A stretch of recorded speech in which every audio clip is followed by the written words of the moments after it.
प्यारे भारतवासियों, आज हमारे साथ राष्ट्रीय स्तर पर काम करने वाली एक ऐसी हस्ती जुड़ी है जो राजस्थान से हैं और इन्होंने भारत की जनता के और विकास के और अधिकारों के लिए माध्यम चुना है कांग्रेस पार्टी को। आज हम इनसे मिलेंगे और इनका परिचय स्वयं मैं इनसे चाहूँगा कि ये आपके बीच में रखें। हाँ सर, इनका नाम वैसे मैं बता दूँ, श्री कैलाश अग्रवाल जी हैं और जो उदयपुर राजस्थान से, ये अपना परिचय खुद देंगे कि किस पद के पर हैं और क्यों उन्होंने ये माध्यम चुना। मैं उदयपुर डिस्ट्रिक्ट कांग्रेस में महामंत्री के पद पर काम कर रहा हूँ पिछले 5 सालों से। इसके पहले मैं 1978 से कांग्रेस पार्टी मैंने ज्वाइन की थी और खेरवाड़ा ग्राम पंचायत जो उदयपुर ज़िले की मतलब एक तहसील क्षेत्र है, अब एसडीएम कार्यालय भी है वहाँ मैं स्थानीय पंचायत का सरपंच बना। 8 साल में सरपंच रहा। तत्पश्चात मैंने कांग्रेस के विभिन्न पदों पे यूथ ब्लॉक कांग्रेस अध्यक्ष और कांग्रेस के विभिन्न पदों पे काम करते हुए, कई पदयात्रा और कार्यक्रम को कराते हुए मैंने कांग्रेस पार्टी के अंदर ही रह के जनता के कामों के लिए, क्षेत्र के विकास के लिए और पूरे सरकार की नीतियों के लिए लागू करवा के सरकारी लवाजमे से और लोगों को तरक्की के मार्ग पर प्रशस्त किया। चाहे वो शिक्षा का क्षेत्र हो, चाहे वो स्वास्थ्य का क्षेत्र हो, चाहे वो अन्य क्षेत्र, कृषि का क्षेत्र हो, चाहे मजदूरी का क्षेत्र हो, सभी क्षेत्रों के अंदर सभी वर्गों के साथ दिन रात कांग्रेस कार्यालय खेरवाड़ा में बैठ के पहले तो मैं मीटिंग करता रहा, साथ ही मैं तहसील खेरवाड़ा के विभिन्न पदों पे काम करता हुआ फिर मैं उदयपुर जिला कांग्रेस के अंदर चुना गया और उदयपुर जिला कांग्रेस में पिछले 5 साल से इस पद पे काम कर रहा हूँ। और जो मेरे अध्यक्ष हैं सम्मानीय लाल सिंह जी झाला साहब, वो भी बहुत एक्टिव और जुझारू आदमी हैं। उसका लाभ हमें ये मिलता है कि हमारे साथ हमारी बैक पे एक मजबूत कांग्रेसमैन है और कांग्रेस पार्टी के अंदर आस्था कितनी होना, ये तो एक विषय इस तरह का है कि समुद्र में पानी कितना होना। कांग्रेस एक महासमुद्र है और कांग्रेस में सभी तरह के लोग हैं। कांग्रेस पार्टी सबसे पुरानी और सबसे पूरे देश के कोने कोने में छाई हुई पार्टी है। अगर सच कहूँ तो इस देश की आज़ादी ही कांग्रेस पार्टी के नेतृत्व में मिली है। तत्पश्चात कांग्रेस पार्टी ने बहुत काम किए देश में। बड़े बड़े पंडित जवाहरलाल नेहरू जो देश के एक विकासशील ख्याति प्राप्त दुनिया के व्यक्ति थे, जिन्होंने बड़ी बड़ी योजनाओं जिसमें बड़े बड़े डैम बनाए और बड़े बड़े इरिगेशन के काम किए, बड़े बड़े बिजली पैदा करने के लिए प्लांट लगाए और कांग्रेस पूरे देश में राज कर रही थी। किंतु समय के बदलाव के साथ कांग्रेस में अभी मौजूदा स्थिति में देखते हैं तो ये महसूस होता है कि कुछ कमजोरी आई है। कमजोरी इसलिए नहीं आई है कि लोगों की आस्था कम हुई हो, कमजोरी इसलिए आई है कि कुछ विघटनकारी तत्व हैं, वो अपने सिर ऊंचा करके बात कर रहे हैं और जनता को, देश के पूरी पब्लिक को भ्रमित करके और राज करने का उन्होंने प्रयास किया और उस प्रयास उनका सफल भी हुआ और आज देश में अपोजिशन पार्टी का राज है। वो राज कितने दिन चलेगा और ऐसे राज मैं समझता हूँ कि ज़्यादा चलने वाले और टिकने वाले नहीं हैं, क्योंकि कांग्रेस पार्टी समझती है कि देश का भलाई, देश की उन्नति, देश की प्रगति और विश्व के अंदर देश की मतलब एक मजबूत साख और एक अच्छी प्रेस्टिज कैसे कायम हो सकती है, ये सिर्फ कांग्रेस पार्टी ही इस देश के लिए कर सकती है। और कांग्रेस पार्टी के अंदर आज की स्थिति में हमारे जो सर्वमान्य पार्टी के नेता हैं, पूरे देश की कांग्रेस पार्टी के नेता सम्मानित श्री राहुल गांधी जी एक युवा नेता हैं जो देश का नेतृत्व करने के लिए फिलहाल कई दिनों से पिछले वो साउथ इंडिया में अपनी पदयात्रा कर रहे हैं और साउथ से वो नॉर्थ तक पदयात्रा लंबी चलेगी।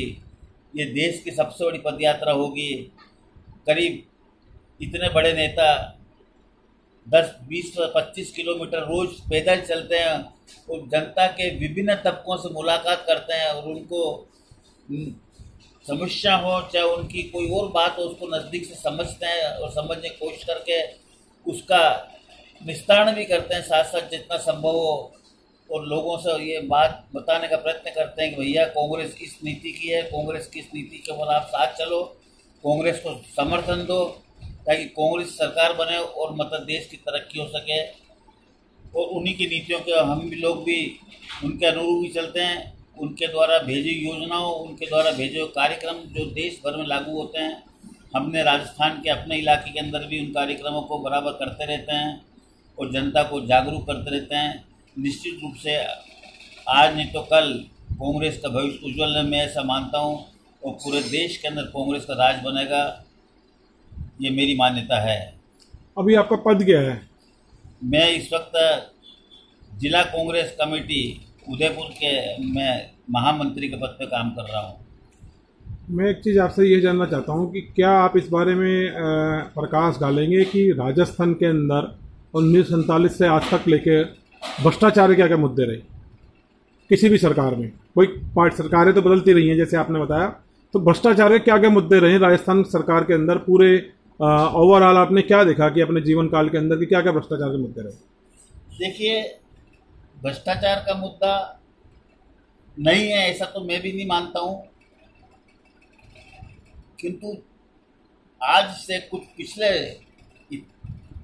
20-25 साल के पहले में चले जाएं तो भ्रष्टाचार जैसी चीज पार्टी के अंदर या राज्य में नहीं थी।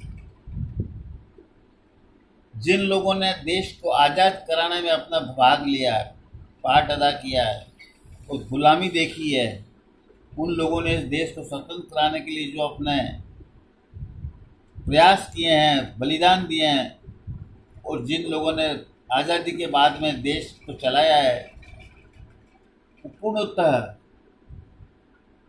ईमानदार और विश्वास पात्र है। किंतु समय के साथ धीरे धीरे आज की वर्तमान स्थिति पिछले कुछ वर्षों से कही जा सकती है कि इसमें कुछ व्यवसायिक दृष्टिकोण रखने वाले इस पार्टी के अंदर ही नहीं वरन देश की सभी राजनीतिक पार्टियों के अंदर लोग ऐसे आ गए हैं कि जो राजनीति को एक धंधा बनाना चाहते हैं, राजनीति से पैसा कमाना चाहते हैं और वो पैसा कमाना एक उचित नहीं है, किंतु वो ऐसा कर रहे हैं। लेकिन मुझे वो शब्द याद है क्योंकि मैं भी आज की तारीख में एक सीनियर सिटीजन 74 ईयर्स का हूँ। महात्मा गांधी ने कहा था कि व्यवसाय और सेवा दोनों साथ साथ नहीं चल सकती हैं, और ये बिल्कुल बड़ा सत्य था कि दोनों चीज़ साथ नहीं चल सकती हैं। जिसको देश की सेवा करनी है उसको मैं ये बोलना चाहता हूँ कि वहाँ पे भ्रष्टाचार है या नहीं है? राजस्थान में भ्रष्टाचार नहीं है ऐसा भी नहीं कहा जा सकता, भ्रष्टाचार है।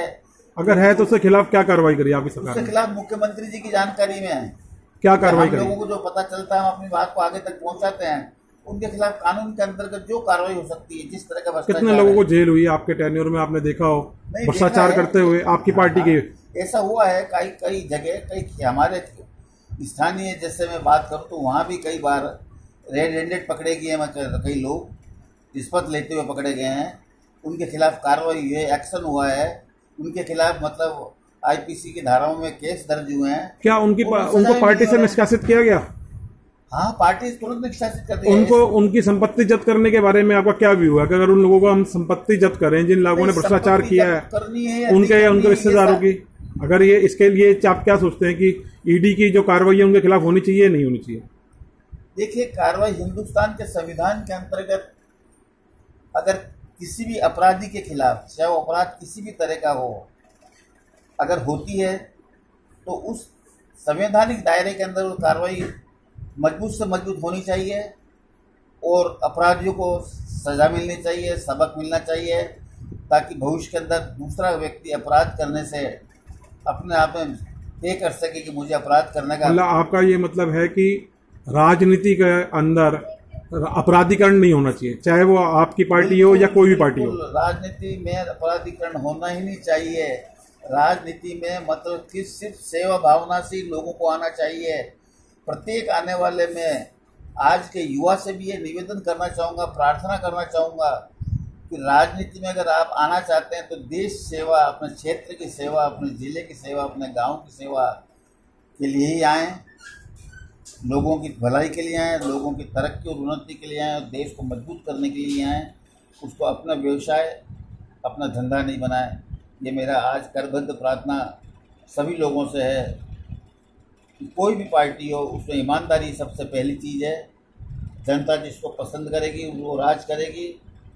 राज भी जाते रहेंगे, आते रहेंगे, उससे पार्टी कमज़ोर नहीं होती है। आज निश्चित रूप से कांग्रेस के पास कम राज्यों में अगर अपना राज्य है तो इसका माना ये नहीं कांग्रेस कमज़ोर है।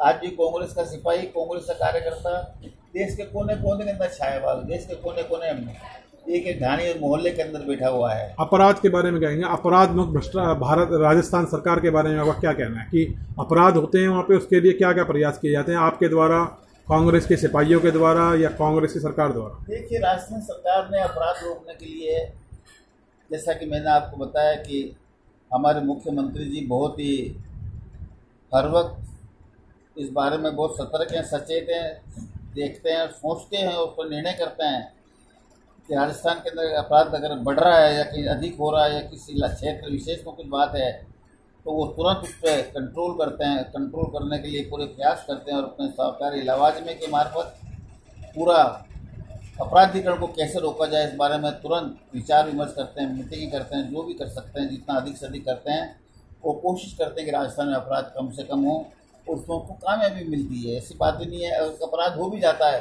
तो निश्चित रूप से मतलब बहुत जल्दी मतलब काफ़ी परसेंटेज के अंदर लोगों को पकड़ लिया जाता है, अपराधियों को। उदाहरण के तौर पर उदयपुर के अंदर कुछ आतंकवादियों ने सरेआम पिछले कुछ महीनों पहले एक कन्हैयालाल नाम के दर्जी के का गला काट के सर कलम अलग कर दिया था। वो अपराधी भाग निकल गए बाइक पे, किंतु पुलिस ने अपनी मुस्तैदी के साथ उन दोनों अपराधियों को पकड़ लिया और अपनी गिरफ्त में ले लिया। आज वो पुलिस गिरफ्त में है, उनके खिलाफ केस दर्ज हुआ है, मुकदमा हुआ है और वो कार्रवाई होगी और जल्द से जल्द उनको सख्त से सख्त सजा देने की कार्रवाई होगी। ऐसा पूरा राजस्थान मानता है, पूरा देश मानता है।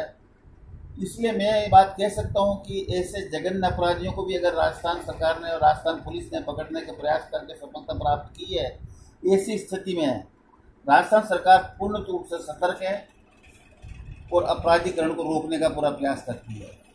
जैसे देखने में आया कि कुछ लोग राजनीति में आने के बाद, सरकारी तंत्र के अंदर आने के बाद बड़े बड़े अधिकारी ओहदों पर लग जाते हैं, जनता को डराने के लिए भय मुक्त जनता में डर पैदा करते हैं, जिससे लगता है कि राजस्थान में भय मुक्त सरकार चल रही है। जिनके नेता या प्रशासन के लोग जो हैं जनता को डराते हैं, दोष दिखाते हैं, इनके बारे में आपका क्या कहना है कि ये बात सत्य है या निराधार है? नहीं नहीं, बिल्कुल निराधार बात है और वो निराधार को मैं प्रमाणित इस तरह से करना चाहता हूँ कि जहाँ तक मुझे अनुभव है, जहाँ तक मैं मान के भी चलता हूँ कि राजस्थान के अंदर किसी भी कोने में, किसी भी ज़िले में कोई डिस्ट्रिक्ट ऑफिसर ऐसा नहीं है जो डरा धमका के किसी से पैसा खाता हो, ऐंठता हो या किसी से ब्लैकमेलिंग करता हो। राजस्थान के अंदर ये बात बिल्कुल नहीं है, कतई नहीं है। वीआईपी कल्चर के बारे में आपका क्या कहना है? जो बड़ी बड़ी गाड़ियां लेके लाल बत्ती लगे, जो कल्चर बना है, ये पॉलिटिशियंस में आया है, इसके बारे में आपकी सरकार का और आपका क्या कहना है?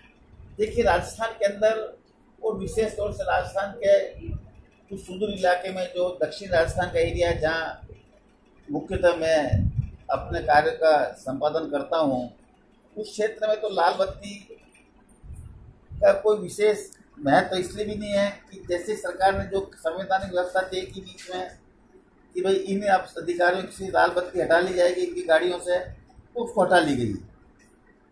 किसी के चेहरे पर या किसी ने मतलब ऐसी गलत धारणा तय नहीं की कि भाई हमारी बत्ती क्यों ले ली गई, क्योंकि वहाँ व्यक्तिशः लोग उसकी पोस्ट से ही उसकी मर्यादा को तय करते हैं और जिसकी पोस्ट जो अधिकारी है वो अपने कर्तव्यों का निर्वहन करता है। इससे वहाँ लाल बत्ती का होना नहीं होना कोई विशेष इस बात का कोई महत्व नहीं है। जब आप 8 साल सरपंच रहे तो आपके सामने चुनौतियां क्या थी जनता के हित के कार्यों के लिए, उनके अधिकारों को लड़ने के लिए, उनको आपने कैसे सामना किया उसका? देखिए, जब मैं सरपंच बना था तो मैं भी युवा था और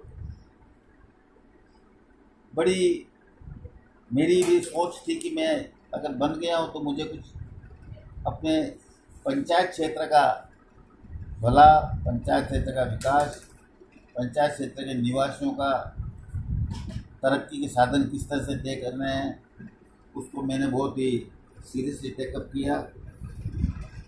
अपनी पंचायत की नियम और कायदों को समझने के लिए मैंने पूरा पंचायत एक्ट को पढ़ा और उसके अनुरूप मैंने आगे काम करने का निर्णय किया। तो उस वक्त की बात कर रहा हूँ मैं, ये जो जब मैं सरपंच बना था वो 81 की बात है, 80 की बात है, 81 में बना था। तो उस वक्त हिंदुस्तान के अंदर ना तो मोबाइल था तो ना बहुत बड़े कोई, ना आईटी इतना प्रोग्रेसिव था। बहुत ही समय के हिसाब से बड़ा फर्क था समय में। बिजली भी बहुत कम गाँवों में थी। गिनती के आज हमारी तहसील क्षेत्र खेरवाड़ा में जहाँ मैं सरपंच बना हूँ उसमें 249 विलेज है, टोटल रेवेन्यू विलेज। उसके अंदर मुश्किल से कोई 15-20 गाँव में बिजली आई थी।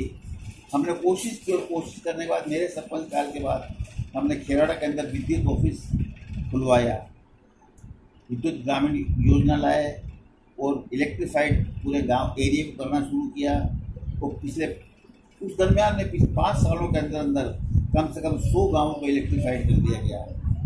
साथ साथ हमने इरिगेशन के लिए गाँव के अंदर लोग मानसून पर डिपेंड करते थे, बारिश हुई तो ठीक, नहीं तो खेती होती नहीं थी, अकाल पड़ता था अक्सर वहाँ। उस दरमियान में हम लोग, मैं अपने एमएलए के साथ बैठ के, मैं अपने ब्लॉक प्रधान के साथ बैठ के हम बातचीत करते थे, विचार विमर्श करते थे भी कैसे इसका निराकरण किया जाए। निराकरण के लिए कि हमने उस दरमियान में कलेक्टर से मिलके या सिंचाई विभाग के बड़े अधिकारियों से मिलके या अपने आगे के लीडर्स से मिलके ये तय किया और सिंचाई योजना लाए, छोटे छोटे डैम बनाए, कुछ बड़े डैम बनवाने की कोशिश की, उसमें हम कामयाब हुए।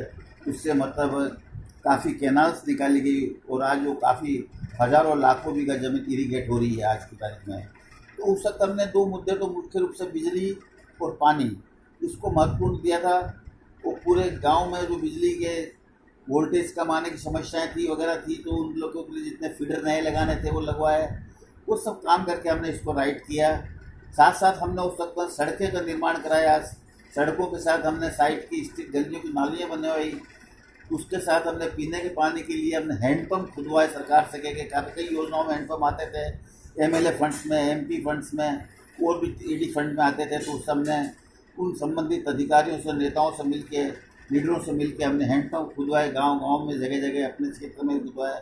मैंने खेरवाड़ा के अंदर कम से कम उस वक्त में 60-70 हैंडपम्प एक पंचायत में खुदवाए थे। तो ये पानी की समस्या को सुधारा, बिजली को सुधारा और साथ साथ साफ सफाई के लिए हमने एक फिक्स व्यवस्था मतलब कि जो मतलब सवेरे शाम गांव की पूरी सफाई हो। तो ये सारे विभिन्न मुद्दे तो एक मुख्य मुद्दे थे, जो मूल मुद्दे थे, जो गांव के विकास के अंदर जोड़ने थे, हमने जोड़े हैं। तो साथ साथ फिर हमने लोगों के ज़मीन के कई तरह के झगड़े थे, जैसे किसी की आबादी लैंड है उसका पट्टा नहीं है, किसी का पुराना कब्जा उसका पट्टा नहीं है, तो उसको पंचायत नियम के अंतर्गत, या हमारे पास ज़मीन पड़ी है, किसी का मकान नहीं है, उसको मकान की ज़मीन चाहिए, तो उसकी एप्लीकेशन के आधार पर ज़मीन को ऑप्शन करते थे। तो इस तरह से करके लोगों को हमने मतलब ज़मीन मुहैया कराई। उनके जो और तरह की बाधाएं जो थी, उनकी पट्टे होने नहीं होने की, उसको मतलब कलेक्टर जिलाधीश महोदय से मिलके और कानून के अंतर्गत सब उनके भी काम करें। तो इस तरह से मतलब लोगों का विश्वास जीतते थे, उन लोगों काम किए।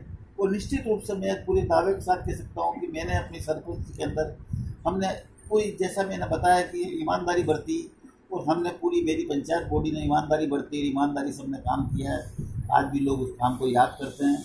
तो इसलिए मैंने अपने पंचायत काल से मैं सेटिस्फाइड हूँ कि मैं जनता के जितना अच्छा जनता के लिए मैंने मेरे साथियों से मिलकर साथ में कर सकता था, मैंने किया है।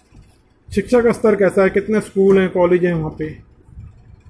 देखिए, उदयपुर जिले के अंदर कम से कम 18 तहसील हैं और 18 तहसील में 3 तहसील को छोड़ दें तो 15 तहसील मतलब ट्राइबल बेल्ट की हैं।